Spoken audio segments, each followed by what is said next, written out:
Hey there, YTPC, and hey there, Lezra 312. I've got a video review, or a video, how do we say that? Video response to your giveaway. First of all, congratulations, sir, on 100 subscribers. You deserve it. Your channel is wonderful. You are incredibly genuine and honest and thoughtful and a really loving guy. So you deserve it, sir, and I'm very happy for you. So before I get going, in my Dr. Grabo Royalton, my little bulldog here,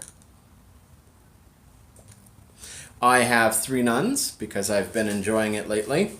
Also, I was just in Chicago yesterday at my in-laws, and I liberated some of my father-in-law's liquor. Oh, he's not much of a drinker himself, and some of his bottles he's had literally since his wedding 40-something years ago. So I liberated a bottle of Pinch to go with my 3 nuns. It seemed like an appropriate flavor to go with a really wonderful tobacco.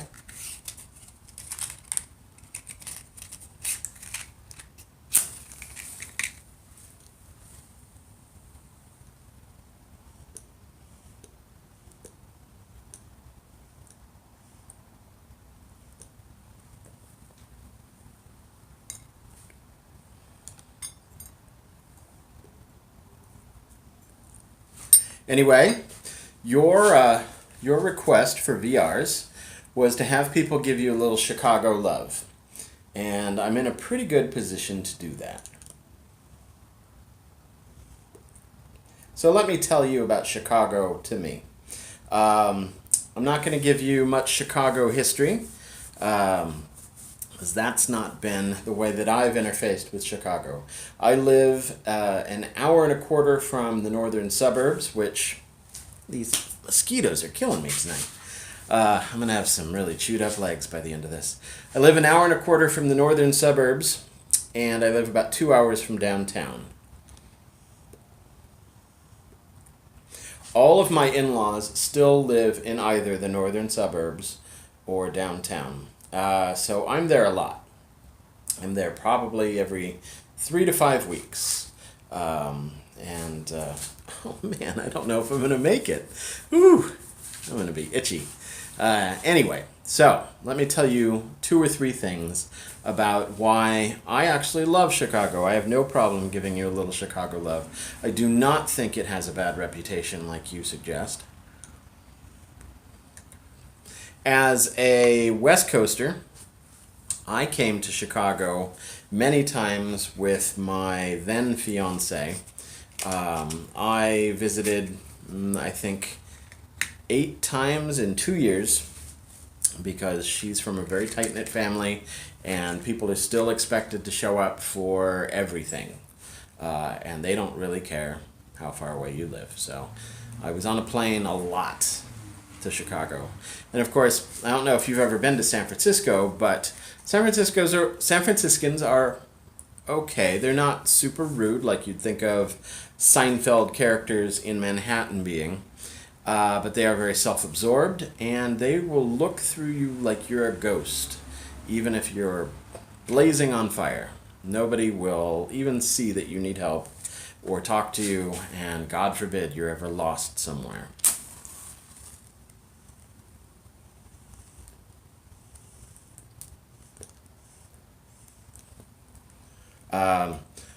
So when I came to Chicago, I was actually very impressed by how nice everybody was.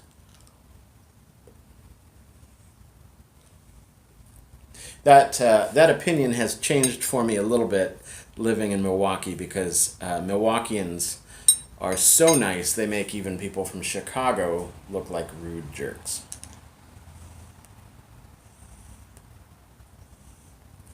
Anyway, let me get to the stories about what I love about Chicago. First of all, I got off the plane that first time, and my soon-to-be in-laws took me to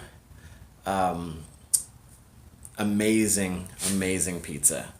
And of course, the amazing pizza journeys continued. Now, I noticed that you didn't mention D'Agostino's in your list of pizza places. That was the first Chicago pizza I ever had, and it was life changing. My rehearsal dinner for my wedding was actually at Lou Malnati's, which I'm going to say is actually, of the list you provided, it's a good contender for your favorite.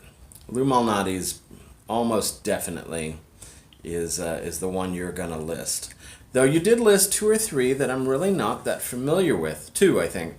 The last two on your list. Although I think that you put those there just to round out your list. But I'm going to vote the bonus question is got to be Lou Malnati's. Best pizza in the entire effing world. And I've been to New York. New York pizza is horrible compared to Chicago pizza. And I will stand by that statement. Anyway, so what do I love about Chicago?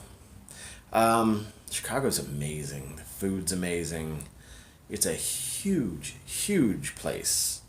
Huge. And I actually didn't grow up in San Francisco proper. I grew up down in the San Jose area, which is a large valley of suburbs and city.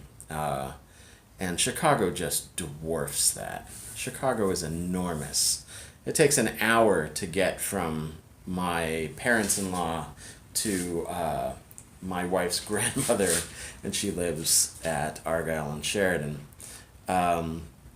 It is a big place, and it's got everything.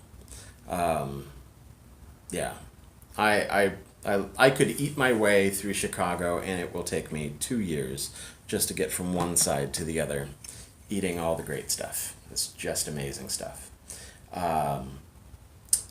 So when I think of Chicago, I think of a couple things. I think of Lou Malnati's, obviously. I think of a place called Superdog, which is actually in Deerfield. And there's a second one somewhere. I've only been to the one in Deerfield. Here's the thing. In the mid-90s, I used to be a college radio DJ. In the mid-90s, there was a spectacular band that split off from another spectacular band. But the band I'm thinking of is a band called Wilco. Wilco, they are just all over Superdog. Apparently it must be their favorite restaurant, or maybe Wilco is their favorite band. I don't know. But if you look up, all of the newspaper articles are about Wilco playing shows. Wilco coming to have hot dogs. But the dogs are amazing. Thick, chewy beef hot dogs in an awesome bun. But here's the thing. Chicago has the Day-Glo relish. Day-Glo. Bright green. Greener than my leaf blower back there. It's like nuclear relish, and it's great. But the thing that makes the Chicago dogs at Superdog the best are these pickled green tomato wedges, and the pickled green tomato wedges have a very strong anise flavor to them. And I've already discussed how much I love licorice and anise. I often put a anise tip or two in my coffee. Superdog's astounding. The burgers, you have the option of getting the regular bun, or you can get a black pumpernickel bun. There's just no way to describe the food in Chicago. So first thing I think of when I think of Chicago is all the places that I've eaten and still will eat. One of the first nice places I went to in Chicago was a place called Wildfire. It's a steak place with my, she was my fiance at the time, with her grandfather of blessed memory. Astounding steak. You just have no idea. Anyway, I have nothing but love for Chicago. But you also wanted to hear a little bit of a sports story about Chicago teams coming to play here. I have two sports stories. One, back when I still lived in San Francisco, and mostly went to Giants games and brought Rebecca to Giants games. The White Sox came to town, and her family are all Sox fans. So we, of course, I actually went out and got a Sox hat. She and I wore our Sox hats and went to go see the White Sox play the Oakland A's, which I got to tell you, if you're used to going to what was then Pac Bell Park, or now it's AT&T Park in downtown San Francisco, one of the nicest ballparks in the history of ballparks. You cross the water into Oakland. That is a cement purgatory of a stadium with really, really horrible food. So yeah, the hot dogs there are not super dog. Horrible hot dogs. So there you go. White Sox against the A's. We got harassed by A's fans the entire time.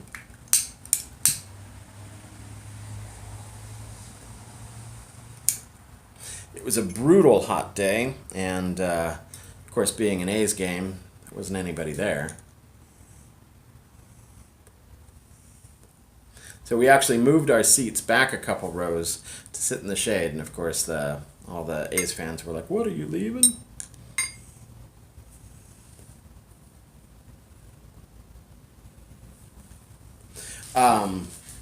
But the second sports story, Chicago sports story, is a lot more interesting. So we had just moved to Milwaukee, and of course, she has friends from the Chicago area. And the Bulls and the Bucks are playing in the playoffs. And the Bulls, I think, were up like 3 games in a row in the series. They were so far sweeping the series. And looked like it was all over for the Bucks, and it was time for the games to start being played here in Milwaukee. So our Chicago friends bought some tickets, and we went to go see the Bucks play the Bulls in the playoffs. And Milwaukee is so close to Chicago that, of course, the entire stadium is filled with Chicago fans, even though it's our stadium. That was very annoying, right up until the Bucks pulled ahead. It's a very nail-biter kind of game, with the Bulls being 10 points ahead the entire freaking game, right up until the last 10 minutes or so. And I screamed my tuchus off for the Bucks, and we won. It was awesome. We did lose the series. The Bulls did knock us out of the playoffs, but my first basketball game here, and my only game watching the Bulls live, it was a great game, even though the Bulls lost. I'm sorry.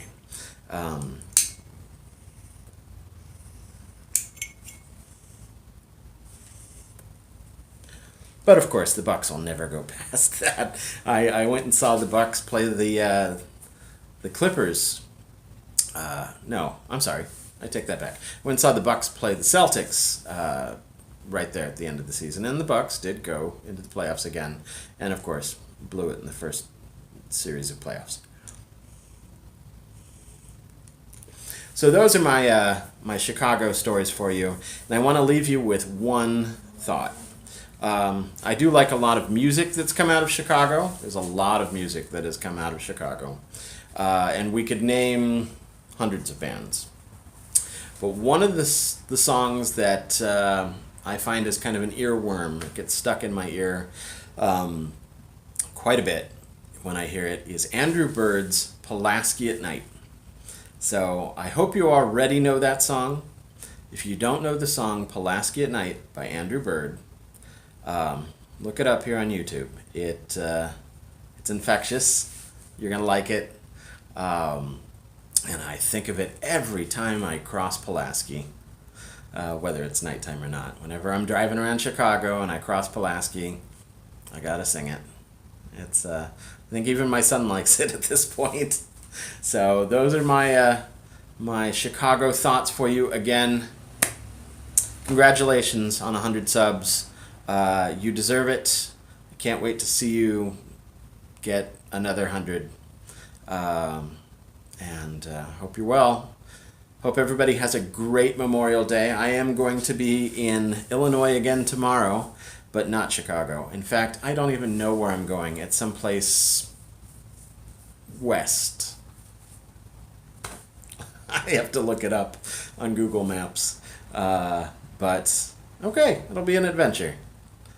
Somewhere in the middle of nowhere in Illinois tomorrow for Memorial Day. I made kebabs. Anyway, be well. Happy Memorial Day. Thanks to everybody who has served and is serving.